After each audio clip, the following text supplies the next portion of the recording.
আলহামদুলিল্লাহ, আমরা এখন আছি চন্দ্রনাথ পাহাড়ের সামনে। চন্দ্রনাথ পাহাড়ে ওঠার জন্য পূর্ব প্রস্তুতি গ্রহণ চলছে।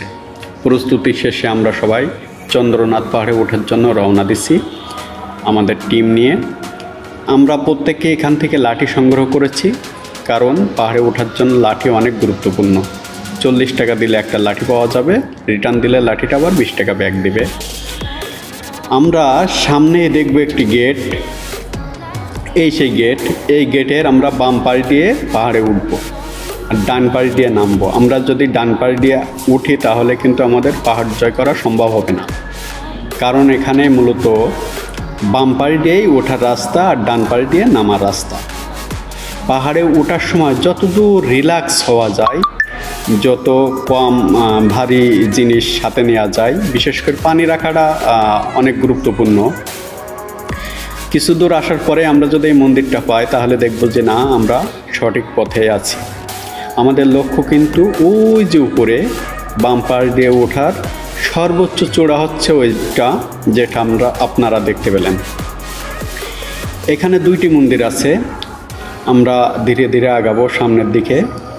আর আল্লাহর সৃষ্টি সৌন্দর্য, সুবহান আল্লাহ, কী যে অপরূপ সৃষ্টি আল্লাহর পাহাড়, তা না দেখলে বোঝা যাবে না।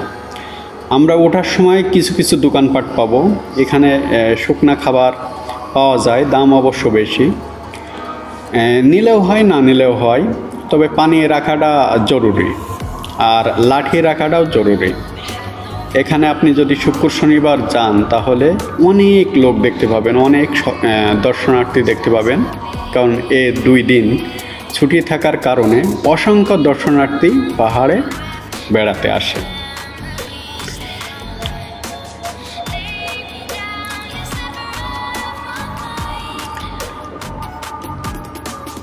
দেখেন, অসাধারণ, সুবহান আল্লাহ। আল্লাহ সৃষ্টির আসলে যে কত সৌন্দর্য দিয়ে আল্লাহ সৃষ্টি করছে, তা আমরা যদি না ঘুরতে বাইর হই তা বলা অসম্ভব। পাহাড়, পর্বত, নদী-নালা, ঝর্ণা, আসলে এগুলো আল্লাহর অপরূপ সৃষ্টি। যাই হোক, আপনারা সাথেই থাকুন। চন্দ্রনাথ পাহাড় সম্পর্কে A to Z ভিডিও আমার কাছে আছে। এই ভিডিওগুলো আমার 8টা খণ্ডে বিভক্ত। সবাই যদি 8টা খণ্ড দেখেন তাহলে চন্দ্রনাথ পাহাড় সম্পর্কে আপনার অনেক সুন্দর একটা ধারণা থাকবে। যদি আপনি বেড়াতে যান তাহলে কারোর কাছে কিছু না জিজ্ঞাসা করেও আপনি সব কিছু ঘুরে আসতে পারবেন। সাথে থাকার জন্য অসংখ্য অসংখ্য ধন্যবাদ।